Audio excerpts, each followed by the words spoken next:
What's up, guys? We know the last thing you need is another fitness podcast following every trend that pops up every other freaking week, but that's not why we made fitness stuff. Marianna and I made this podcast to essentially just make exercise and nutrition science practical. Our goal is to expose misinformation all throughout this beautiful industry and provide only evidence-based education. Now, today, we're going to be talking about one of the most highly requested topics that I get in Q&As, that you probably get in Q&As, which is alcohol and how it relates to building muscle, fat loss, lifestyle. Should I cut all of it out if I want to make progress? Can I have a few drinks and a happy hour on the weekend? I'm a social drinker. What do I do? That's what we're talking about today. So let me first say this. Good morning, Marianna. Your brushed hair looks very good today. Thank you. Good morning. Yeah, it's a big day for me. We brushed the hair. I got really long hair, so it takes a while. Here we go. I'm proud of you. Thanks. Yeah, just to preface, Tony did recommend doing a shot before this, and I wanted to do a shot on it. No, on it. Not because I'm an alcoholic and want to do a shot before that no one can see. Oh, on it while we're recording. Okay, that makes a little more sense. But no, no, not a. 9:49 in the morning here in Tony. I'm not a big fan of alcohol unless if it's in a margarita. I was a bartender though when I started Bloom. Did I tell you that? You did tell me that. I used to be a waitress. I'm thinking about waitressing a little bit more. I quit my corporate position. My best friend Kirsty worked at a bar, managed it, was a GM, gave me a job as a bartender to work nights so I could work Bloom in the morning, take care of that, work with clients, grow, go bartend at night, which actually makes really good money to cover things. But I also found an appreciation for cocktails and the art of cocktails, which I never had before. I was always a lightweight, so I just never drank that much, but a new appreciation for the taste of it, which is cool. Yeah, I don't think I could be a bartender, but definitely considering being a waitress for a little bit. Quit my job 2 months ago, you know. It was stressful. It was stressful. I still think everyone deserves, everyone needs to have everyone needs it. The service everyone industry. Needs the experience in the service industry. I was in it for, I think, 7 years. It was my first job. I was bussing tables, like under the table. My dad was like, you got to go work. I was literally 13, bussing tables, like not legal at all. They need service industry experience, maybe not 13-year-olds. Yeah. If you are dating someone, make sure they have service industry experience. That's a big red flag. No server experience, red flag. I'm not a fan of the term red flags, but that almost is one. Just cover it up and say it's a White Claw for this episode. Okay. So today we're getting in. Marianna's going to take us through alcohol metabolism. I'm pretty excited because we want to dissect the problem so you guys actually understand it. Because too many people, at least in my opinion, trainers, coaches online, either come on and they say, if you're serious about progress, cut out alcohol completely. Others say, it's your lifestyle. You have to have a blend, right? If you have a couple drinks at happy hour, if you do this, do that. We want to explain to you the repercussions of alcohol, how it impacts your body in fat loss and muscle gain, and lay out for you what you can do and can't do and set realistic expectations for if you decide to drink. Here's how it will affect your progress, because it does. And if you want to cut it out, here's how that will benefit you. We just want to lay it down so you guys can make a better decision. So I think a good starting place is I want Marianna to break down alcohol metabolism. Pretty much, so let's say I take a drink right now. Old fashioned's my drink. If I drink one old fashioned right now, what processes start to change in my body the moment I drink alcohol or it enters my body? Yeah. So I promise I won't bore you by running through all of alcohol metabolism because everyone would be asleep by the end of it. But essentially what happens is you start to utilize that alcohol for energy. So I think it's important to understand alcohol provides the body with energy, and it is 7 calories per gram. Carbohydrates are 4, protein 4, and then fat is 9. So alcohol is also in there. Let's clarify that too. Those are the 4 places calories can be consumed from. If you're consuming calories, it's coming from either proteins, carbs, fats, or alcohol. So because of that, because there is such a thing as alcohol, it's called ethanol metabolism. So ethanol, alcohol. But when your body begins to use alcohol as its primary source of energy. So we cannot store alcohol in the body like we can store fat. We want to get rid of it. Our body recognizes alcohol as toxic, essentially, because we cannot store it. If we did store it, and this does happen in situations where you have heavy drinkers who drink very often, they start to store alcohol in their liver. That's how you get fatty liver disease. Again, that's an extreme. That's not what I'm talking about here. But our body recognizes that and starts to burn alcohol for fuel. Instead of using fats, carbohydrates, we use alcohol. That was a perfect explanation. So I think the big takeaways I just got from that are when you ingest alcohol, is it because ethanol, what it gets, like that's where the calories are coming from in alcohol, is ethanol, and we've talked about this, I think, on the detox episode, but ethanol is seen in the body as a poison, more or less, or a toxin. So that's why it says, hey, we need to use these calories for fuel to get them out of our potentially body. Toxic. So yes, but your body almost labels it like, hey, this is the enemy. We got to get this out of here faster. We have than nowhere to else. put. It's like, oh my God, we have nowhere to put this. Yeah, which is again probably the biggest takeaway I just got out of what you said, and I think most people don't realize the calories you're drinking cannot be stored as body fat themselves. The energy you're consuming just from alcohol cannot be stored as body fat by itself. But that's confusing for some people. What it does, from what I just got from that, is it increases the energy that you take in through your diet as stored body fat in certain, like if you're in a calorie surplus, which we'll get into in a little bit. But that's where people that think, like, associate drinking with gaining weight, you're not gaining, you're not storing the alcohol, you're storing compounds from the food that you already ate. Right? Yeah, that's because a big misconception. It reduces the amount of fat your body can burn for energy. So what do you do with that? If you have, of course, if you're in a calorie surplus, which we'll talk about more later, you're going to store that fat. And it's a lot easier to do with alcohol. Again, 7 calories per gram. I wonder how many, do you know how many calories are in a shot of like vodka? I have no idea. Yeah, so this was a big one. Well, here's the thing that scares people, and this is a little bartender background, but what most people don't realize Tony was a bartender. Did you guys know that? No, but here's what most people don't realize, and I had no idea until I started bartending, is one, alcohol is very calorie dense, like 1 ounce of liquor. Like if it's, and it varies, but not very significantly between vodka, whiskey, rum, whatever it is. 1 ounce, I think, and I don't want to misquote, but it could be anywhere from like 50 to 80 calories, 50 to 90 calories, but that's 1 ounce. If you go up to a bartender and you say, can I have a shot? Different bars pour either 1 ounce, 1.5 ounce, or 2 ounce pours, right? So here's what we're going to talk about later is the tricky part of including it into your diet is when or if you decide to track it or account for it, you don't really know what you're getting, especially if you get into the world of mixed drinks where you're having margaritas or you're having drinks like a Manhattan, right? Multiple pieces of alcohol that go into it. You really don't know how much is going into it. So you can account for 1 shot worth of, let's say, 70 calories on average, but it could be 140. And if you have a double, that could be almost 300, right? It just keeps climbing up, which gets a little scary. So it's very calorie dense, which makes it very easy to overconsume. Yeah. So that's something that we got to take into account a little bit with just how alcohol goes into it. So overall, what we want you guys to understand is when you ingest it, it directly blunts fat oxidation, or how much fat you're burning in the moment, which also subsequently increases how much fat is being stored because it's not being used. So that's what's happening on a fat loss, or I guess metabolic standpoint is what we could call it.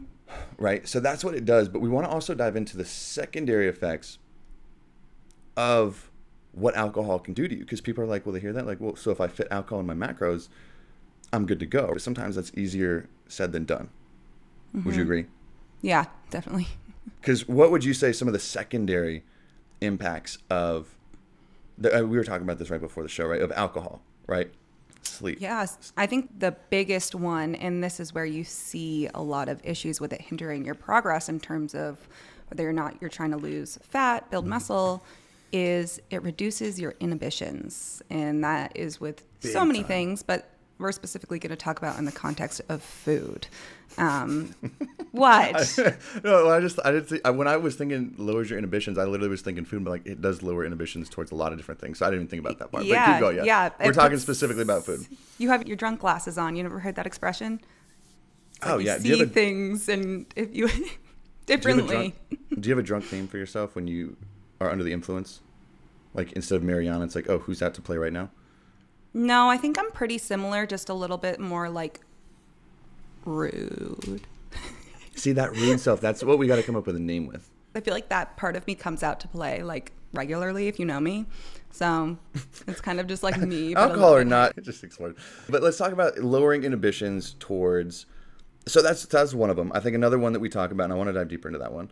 Another one is how it interferes with your sleep quality, which we can dive deeper into. So again, another big secondary impact right there.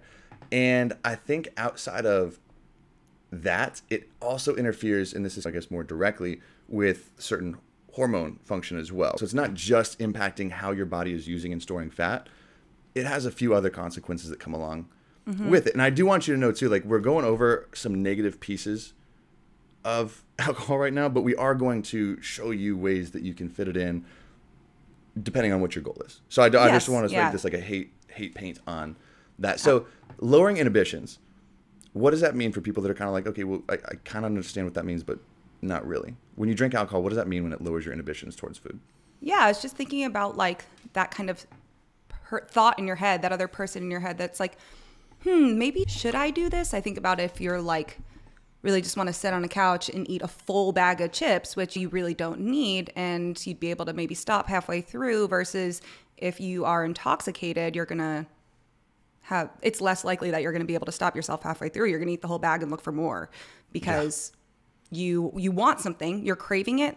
There's very little leeway between having a voice in your head to be like, maybe I shouldn't. It's full stream ahead to act on that craving, that urge, that it's much more intense, and your ability to stop that is diminished essentially. Yeah, any willpower out the freaking window. Control. It's really hard. And then if you also think about, it's actually interesting because people who struggle with binge eating disorder or just binge eating in general, drinking alcohol will make that a million times worse. Even if you're doing really well, you're working on it, and you don't really have episodes as often.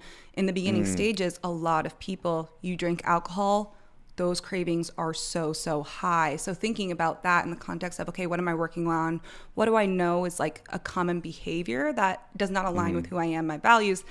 Alcohol may really affect that. And then you have the guilt associated with it and just the feelings towards it. But it's really interesting how that affects our brain and the lack of control you have over those behaviors that you don't associate yourself with anymore. This like risk is dynamic in this sense too, where it kind of bleeds into how many different levels of not only are we talking about like your inhibitions are lowered, but also what kind of settings are you typically in when those inhibitions are lower? Are the settings more likely to make you act on those cravings, those desires, or less likely? Yeah. Typically when people are drinking, are they, and you can be at home on the couch having a drink, but in a lot of cases, you're out with friends who are also drinking, where peer pressure comes into account, right? Groupthink, peer pressure come into account. Usually if you're at a bar, wherever you can consume alcohol, the food choices, like we were talking about, are very hyper palatable, right? Very fatty, very salty, very easy to overconsume.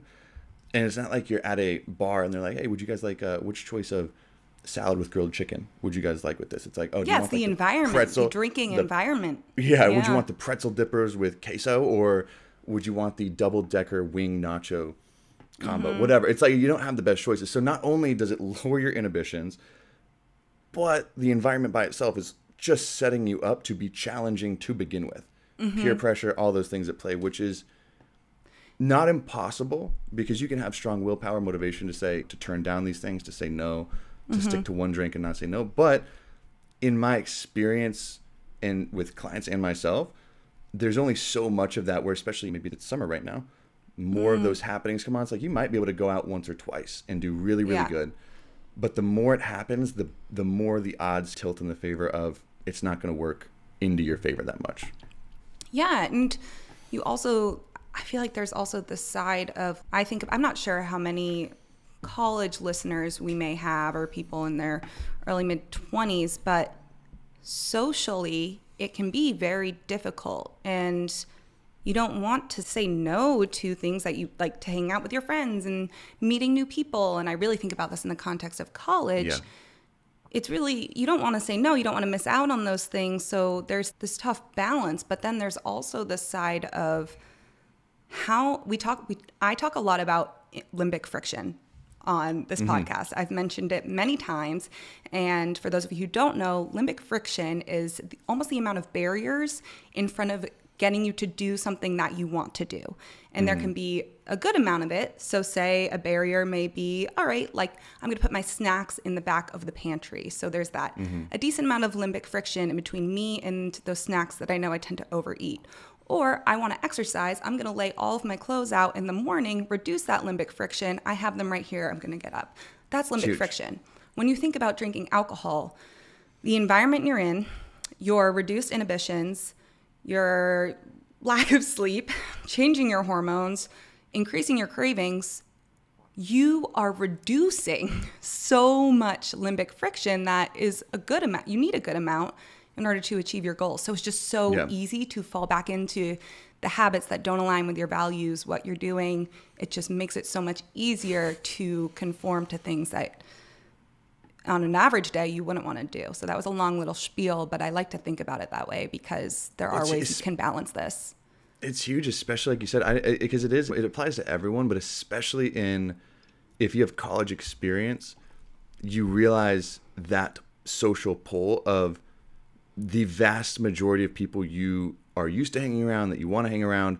That's what oftentimes is chosen as, and honestly, sometimes in college, not just a once or twice a week kind of thing, but like a 3, 4, 5 nights a week kind of thing. And I never understood it. It's like you want to be healthy, you want to go to the gym, you want to feel good, you want, and you don't want all this, but it's like that social pressure of not being able to fit in. It's tough. It's tough for everybody, but especially in college setting, it can be really, really hard. Now, I want to go into the secondary effect, which we were talking about, which is your sleep, how much it impacts your sleep. And I think this one's hard for people to hear because I know a lot of people who use a nightcap is what I didn't even know this term until a couple years ago, but a nightcap where it's like they can't fall asleep without having a shot, a glass of wine. I was reading about this. Drink, like just earlier today. And here's the thing. I think listening to Dr. Matthew Walker is where I really found out what this kind of did is even just like that one drink before bed, even though he put it in a beautiful way where people are like, it helps me fall asleep easier. But Matthew Walker was like, it doesn't help you fall asleep in the natural way that your body naturally turns down, falls into sleep.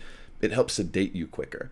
Like, shut up. It's like, it's one drink. What do you mean sedate? But it really does, where it just turns off those functions that you need to fall asleep in order to fall asleep. But what he notices, right, even just 1 or 2 drinks consumed before bedtime fragments your sleep quite a bit, where even if you don't remember waking up through the night, you have a lot of tiny micro little wake ups that interrupt and hurt yourself from falling into deeper stages of sleep.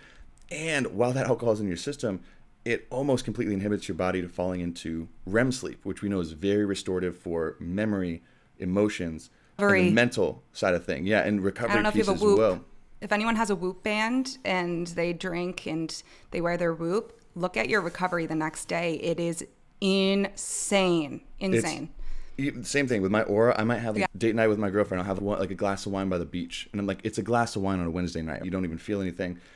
Go to bed. My body temperature was high. My HRV was lowered. It impacts you and you're like, oh my gosh. And so people wonder sometimes, like the nightcap folks especially, they'll help fall asleep for 8 hours, but they'll wake up feeling exhausted. They won't wake up actually feeling refreshed. It's like, because you were knocked out, you weren't naturally just sleeping. Yeah. It's the same thing with THC.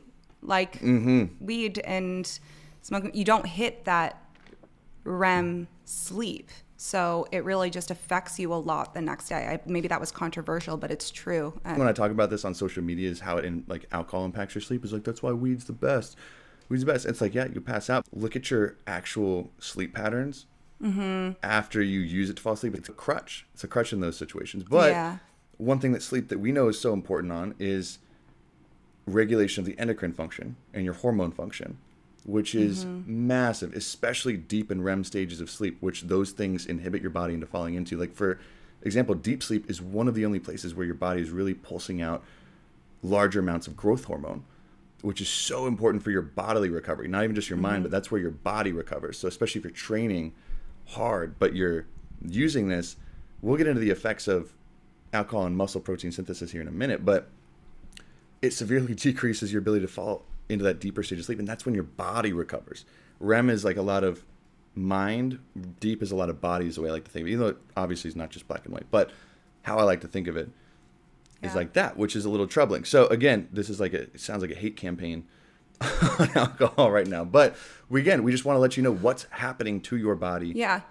And I think it's good though. Like, I don't, why, like, yeah, I have a few drinks here and there, but no one should get on any social channel and promote alcohol. I'm sorry if you do. With anything that has such significant known negative effects on your body, alcohol is not good for you. I don't think anyone really thinks that alcohol is good for you, but there's almost like this in denial piece of like, oh, it's not affecting me that much. I don't have, no, it's affecting you a lot. Like me, who maybe has 2 drinks every other week. Those 2 drinks affect my body a lot. Yep. Like they do. It's still okay. I'm still going to do it. It doesn't really. And that's where the risk, like the dynamic risk factor comes into it, where it's, well, okay, let's look at like level 1 consequences, which is the things that we talked about, right?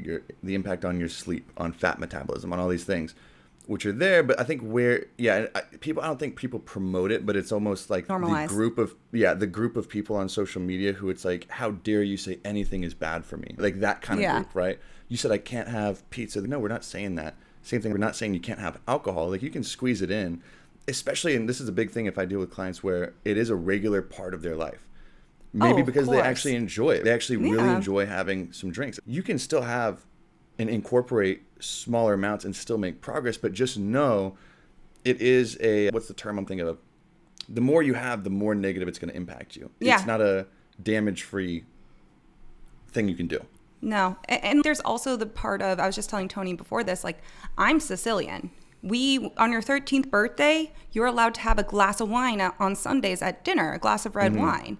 And you savor that. Like, you don't even finish it much. It's just, that's tradition. That's what we do. So, and there are like a lot of cultures and a lot of people, like, especially with wine, I think of specifically, that it's what you do. So there are totally, it's not like you have to completely eliminate it from your life, but we are in this society, especially in America, where so much is done in excess and so much goes over that point of like, oh, we can have this conversation of like, this is a normal part. No, because the majority of people, it's not that way because of how our society has structured the accessibility to alcohol and the environment we have around alcohol. It's not like, oh, we're going to have family dinner and have meaningful conversations and build relationships. It's, oh, we're going out to a bar and I can't talk to someone unless if I'm blackout.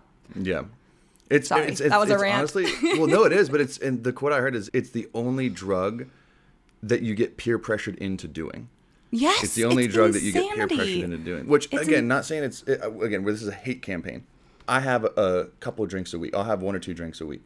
Yeah, Tony sent me a bottle of champagne when I quit my job. Yeah, exactly. It should be used in those situations. But it's like, we're just setting a fine line of what it actually is doing to your body. Yeah, it's a drug, just like tobacco, just like anything else. It is like caffeine. This is a personal opinion. I love knowing that in the back of my head when it comes to my decisions around alcohol, especially since now that I'm 25, have more autonomy in my social situations. So it's easier.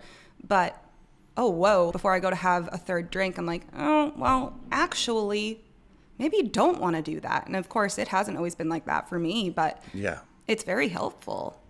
Very helpful. Yeah, and people use it for different reasons. You have to use it as like social lubrication, to ease stress, to do a lot of things. So it's like, if that's part of your life, you can do it. So what I wanted to cover too, and kind of say, okay, not guidelines of what you're doing, but just knowing, okay, first step, any alcohol is going to at least a little bit start to interfere with your progress. That's something well known.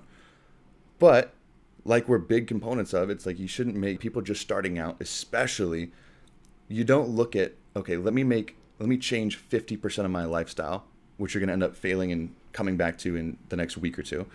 Change 5%, change 10%, something you can actually manage and stick to. Yeah. Once that becomes normal, change 5 or 10 more percent. So if you're drinking 4 or 5 nights a week now, let's cut it back to the weekends. I guarantee that alone is going to show you massive progress because of what's normal. Yeah, don't get caught up in the quantity, like the number of drinks, especially if you do think you drink most days of the week. Let's not get caught up in the amount of drinks you're having a day. It's all right. on these 2 days. I'm going to start not drinking. Exactly. Let's see what I can do instead. One step at a time. And you take those baby steps and you realize how quickly after 2 weeks, that's the new normal. You're like, oh, well, I'm having 5 or 6 drinks on the weekends, Friday and Saturday. Let me try 3, right? Let me try 3. Massive steps in progress. Yeah. And I don't know if you do have like in a place where you can go to, like maybe it's a Facebook group, do some research into your town, like what they have to offer for sober social outings. Like, I know it's not conventional and this may be harder in college, but actually I know in college there's definitely some groups, some sober groups that you can do things like go bowling, go to the theater, go to a movie, do things together without alcohol. Do yourself a favor and look into that, especially if you've graduated college. I know navigating social situations is so difficult. Look at some Facebook groups, look at your community, and surround yourself, even if it's just one night a week, with some people who have similar values and goals as you, because it will make it so much easier. That's huge. Yeah, it's like because I know a lot of people are thinking right now, especially in college, but everybody, it's like that, like all my friends, all my family, they all drink. Like, I can't get away from it. Just know, I know that's your world right now, but just know there's almost 8 billion now? 7 billion? 8 people? Billions of people. I promise there are groups where you are who don't do that. I live in San Diego. There's a lot of different little pockets. If you're in Pacific Beach, it is normal to drink 4 to 5 nights per week there. There's bars. It's a college-y kind of town, even though there's not a college in it, but that's where a lot of college-age kids stay. I'm in downtown. It's just the circles you surround yourself with. When I first moved out, it was normal for people to be drinking multiple nights a week, heavy drinking. And I started hanging out with different people that I met at the gym. Oh, wow. Shocker. People that go to the gym value their health a little bit to the point where like, oh, they don't realize I don't really want to drink that much. Or if I do, it's a special occasion. There's groups of people in pockets surrounding activities that do what you want to align with. So I know it can seem just blinding because everyone around you right now might be doing one thing. I promise there's others. And I like your route too. I think the best way to find these people is to go through those shared hobbies that those people might align with, right? Making friends at the gym, on average, those people are going to have healthier hobbies than those who hang out at the bar. It's just, that's how those kind of things line up. So I think that is absolutely massive. But how I lay it out too, and I think here's the thing to realize, goal dependent, if you're going for fat loss versus going to build muscle. And like I was telling you beforehand, I think if you're trying to build muscle, alcohol is a little bit more damaging than if you're trying to lose fat in a sense. And let me just break it down and tell me if you agree or disagree. Just in the sense that if you're losing fat, you should be in a calorie deficit. If you are trying to optimally gain muscle tissue, you will be in a calorie surplus. And if you're in a calorie surplus and you're consuming alcohol, like we said when we started the episode, it blunts how much fat oxidation or fat burning is going on and increases how much dietary fat is stored. So if you're consuming more calories on a regular basis than you're burning, more of those will probably be stored as body fat. You will likely gain more body fat if you're in that calorie surplus, which is if you're building muscle. Where it's challenging but doable, where if you are in for fat loss, I've got several clients who will plan in 1 or 2 drinks, but they plan it in their calories for the day and they stick to it. So they're in a calorie deficit and it's not nearly as damaging because they don't end up overeating. But again, if you can adhere to that without the lowered inhibitions, the social settings, the things like that. So having 1 or 2 drinks once a week, maybe twice a week, again, baby steps forward. Just know the more you increase that number, the more it's going to slow your progress. Yeah. So if you're not seeing it and you're like, man, am I drinking too much? The answer is probably yes. Yeah. And and then there's also those people, and I think about, and this is where, what I love about like how Tony and I work together is we also, like, I am a coach at Bloom, but the clients that we see sometimes are similar, but also sometimes are very different. Again, I'm much more in the nutrition space. I work a lot with people on building their relationship with food. So then if you are on that, like, aspect of, yes, I'm trying to lose weight, but I have a really poor relationship with food. I may feel stressed about counting my calories into what I'm eating in the day. Yes, yeah. Okay, don't look at it that way. look at it as, all right, I'm going to limit myself tonight to let's do 2 drinks. If you typically have 4, all right, we'll cut it back by 2. See how I feel. Don't get too caught up in what you're eating in the day, because then again, you have that aspect of when I get home, I'll still be able to make food choices that align with my goals. I'll still have that control over my choices. And again, it's all about control. So when you feel like you're in the driver's seat and making decisions that can align with your goals, have that be what you're reaching for. Have that feeling be what guides you. So I like to just add that in there too. Yeah. And that's why I think we don't want to give like we rarely give hard guidelines, because hard guidelines don't work, because every single person, like Marianna was just saying, is so different that saying 1 to 2 drinks fit into your calories on the weekends works for some people. It could do the opposite for somebody else and make things much, much worse. Just where you're starting, where you're coming from, where you're going. So many different things to account. I know it's frustrating because people want specific and hard outlines. Tell me what I can and cannot do to make progress while drinking. You got to stop looking at making progress like that. That's not how it is. We can't just say, drink 1 drink a night twice and you're good. Drink more and you're done. Yeah. And then again, also just another disclaimer, like if you do have a problem with alcohol and you do feel like it has that control over you and it is seeping into your life outside of the narrow view of like food and nutrition, because again, there's so much else out there. We're not here for you. That is an expert level opinion and resources and help. Again, that's not our target right here. And I just want to make that clear, because who would we be to say, yeah, just limit it by 2 drinks? With some people, that's like, okay, really? So. Now, any final notes on that? I think that gave a good understanding to most people of how it impacts your progress, so then you could go make that decision moving forward. Yeah. And then also there was one other thing I wanted to mention that's like really short, but it also hinders nutrient absorption. So if that is done on a consistent basis, again, if you drink every day, that hinders the nutrients you're absorbing from food. So that's also another factor to consider. It's not all about weight. It's not all about aesthetics, just like with everything.